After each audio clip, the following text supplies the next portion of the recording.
Hey everyone, my name is Nikki and I'm so excited to finally kick off my YouTube channel. Here we'll be doing all things DIY, high-end home decor dupes, thrift store challenges and home improvement projects. So if that sounds like your vibe, make sure to hit that subscribe button and follow along.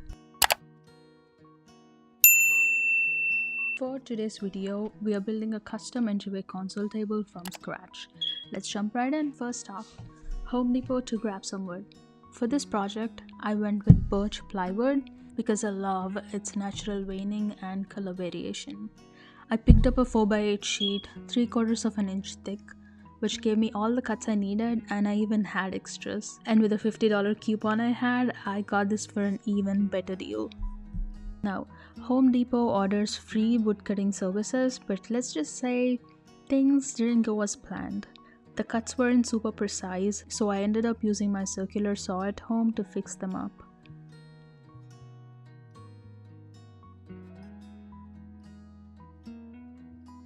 Shout out to my husband here for loading everything up while I supervised.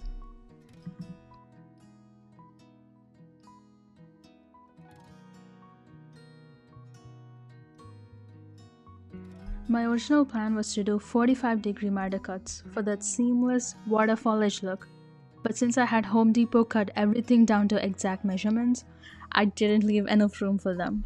Lesson learned. Since the store cuts were slightly off, things got tricky. Thankfully, my husband was there for moral support while I powered through with the circular saw. After getting everything cut properly, I sanded down the rough edges. Next up, building the legs. I started by applying wood glue for the first layer of legs. The small bottle I had wasn't enough, so I had to run to the store to grab more. After placing the legs, I secured them with 45-degree clamps and let them dry overnight before adding nails.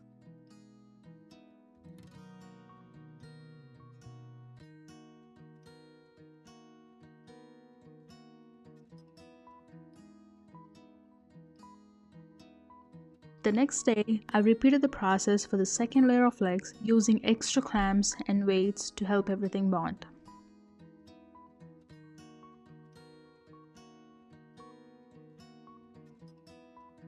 Some of the boards were in flush, so I started with 40 grit sandpaper to level everything out, then moved up to 120 and 220 grit sandpaper for a smoother finish. Now for my favorite part, edge banding. For this step, I used birch edge banding from Amazon. I got the birch because it matches my table perfectly. An iron to heat activate the glue, a special edge banding cutter also from Amazon.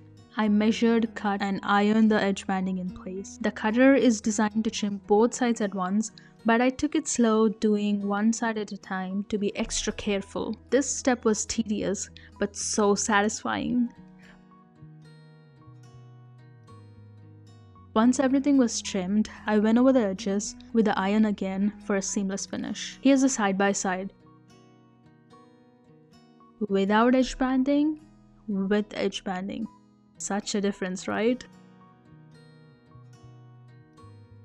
Next up, top coat. I gave the entire table one last sanding with 220 grit sandpaper block and wiped it down with a tack cloth to remove any dust and debris. Since I was working indoors, I made sure to open the doors and windows for ventilation. For the finish, I used General Finishes High Performance Flat Top Coat. I stirred up with a mixing stick and started applying with a brush, but I did not like the finish the brush was giving, so I switched to a microfiber rag for the next 2 coats. In total, I did 3 coats, waiting 2 hours between each coat.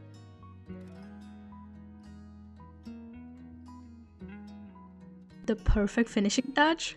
These ornaments I found at Walmart. I had been searching forever for something like these, checking thrift stores, Facebook Marketplace, and finally found them at such an affordable price. They look super high-end, and best of all, they have storage. Oh, and they're whiskey approved.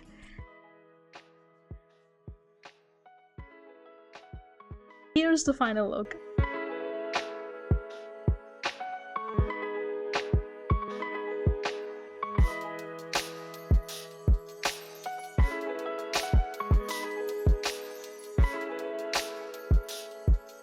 If you made it this far, thank you so much for watching. Let me know in the comments what you think about the table and if you try building something like this yourself. Don't forget to like, subscribe, and stick around for more DIYs. See you next time. Bye for now. Boop.